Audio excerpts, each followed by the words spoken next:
A fotografia como ferramenta de expressão. Assim como eu, boa parte da geração que nasceu nos anos 70 encontrou na música apoio, amparo e inspiração. Acredito que a forma como observávamos o mundo estava fortemente ligada à comunicação presente em letras de bandas como Bad Religion, Dead Kennedys, Ramones e posteriormente AC/DC, Iron Maiden e Metallica. Do cabelo moicano, da jaqueta surrada e do conceito faça você mesmo, nutro lembranças que se fundem às grandes orquestras como Billy Vaughan, Ray Conniff, muitas vezes embaladas num pupurri composto por canções de Martinho da Vila, Clara Nunes, Jorge Ben, Tonico Tinoco e Zé Ramalho. Crescer num ambiente exposto a essa diversidade musical me colocou em contato direto com o ato de observar. Eu passava horas observando o encarte dos discos e as capas, procurando entender como cada obra havia sido elaborada. A fotografia, a tipologia, a ambientação e as mensagens contidas em cada melodia muitas vezes eram disfarçadas de poesia. Nesse cenário, levei ao pé da letra o conceito do faça você mesmo, nutrindo a arte, porém observando as construções técnicas necessárias para fazer o show continuar, quando aos 18 anos eu tive a mão direita completamente esmagada num acidente de trabalho.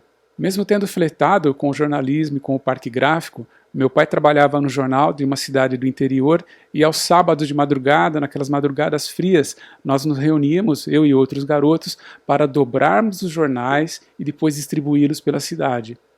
Foi somente durante a faculdade de arquitetura que entrei efetivamente em contato com a fotografia. Sem dominar qualquer técnica fotográfica e munido apenas com uma Trip 35, eu saí pelas ruas da cidade de São Paulo fotografando pessoas. O resultado desse primeiro ensaio fotográfico solitário foi impresso e pendurado na sala de aula sem autorização. O teto da sala de aula era de madeira, então utilizei fios de nylon para deixar as fotografias penduradas e estar na altura dos olhos dos alunos quando eles estivessem sentados. Durante os dias em que as fotografias ficaram expostas, antes de serem rasgadas, pude perceber reações distintas nas pessoas.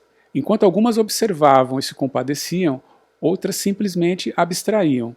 Outras, porém, se incomodavam, ao ponto de rabiscar as fotografias e até mesmo rasgá-las. Quando isso aconteceu, entendi que a fotografia tem o poder de despertar memórias, e assim como a linguagem musical é uma excelente ferramenta de expressão, permitindo assim que a mensagem seja transmitida e compartilhada para o mundo. Anos depois, já como profissional estabelecido, fui convidado a escrever o meu primeiro livro, o best-seller Retratos de Família. 27 anos depois, me vejo novamente, numa madrugada fria, no Parque Gráfico, porém dessa vez observando o meu livro ser impresso. A sensação de formigamento correndo pelo corpo ao ver minhas fotografias impressas num livro, diferentemente das revistas, onde a publicidade distrai os olhos do observador, fez despertar uma antiga ideia: publicar uma revista de fotografias somente em preto e branco e sem publicidade.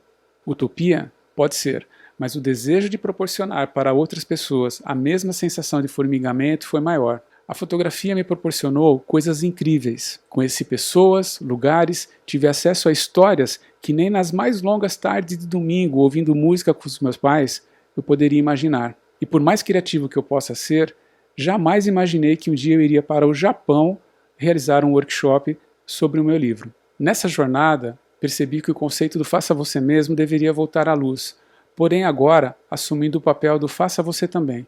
A utópica ideia de publicar uma revista de fotografias somente em preto e branco e sem publicidade se tornou algo tangível com o lançamento da PBMag. Uma publicação independente que traz à luz obras de fotógrafos amadores e profissionais, mas que possuem unidade em suas narrativas, utilizando a fotografia como forma de expressão. Essa narrativa ficou ainda mais evidente com a nossa convocatória O que você fotografou durante a pandemia. Selecionamos 187 fotógrafos de várias partes do mundo que escolheram utilizar a fotografia como ferramenta de expressão, mesmo em tempos de lockdown. Compilar essa obra e trazer à luz o resultado desse período de maneira disruptiva me mostrou que, por mais utópica que possa parecer uma ideia, quando compartilhada, ela se torna algo real. E o real só existe quando escolhemos nos comunicar. Assim como comunicar-se é uma escolha, fotografar também é fazer uma escolha. Ser fotógrafo é fazer escolhas. Você escolhe o tempo todo. Você escolhe o que mostrar, você escolhe o que não mostrar. Você escolhe o que fotografar, você escolhe o que não fotografar. Você escolhe a luz, você escolhe as sombras, você escolhe a alegria, você escolhe a tristeza. Você escolhe sentimentos, você escolhe compartilhar. E a fotografia nada mais é do que aquilo que nós compartilhamos, das nossas histórias, das nossas vivências, de tudo o que aprendemos em nossa vida. E esse é o grande legado do fotógrafo.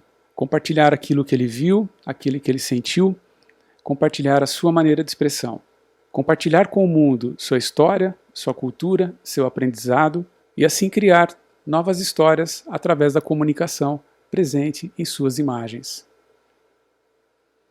Muito obrigado.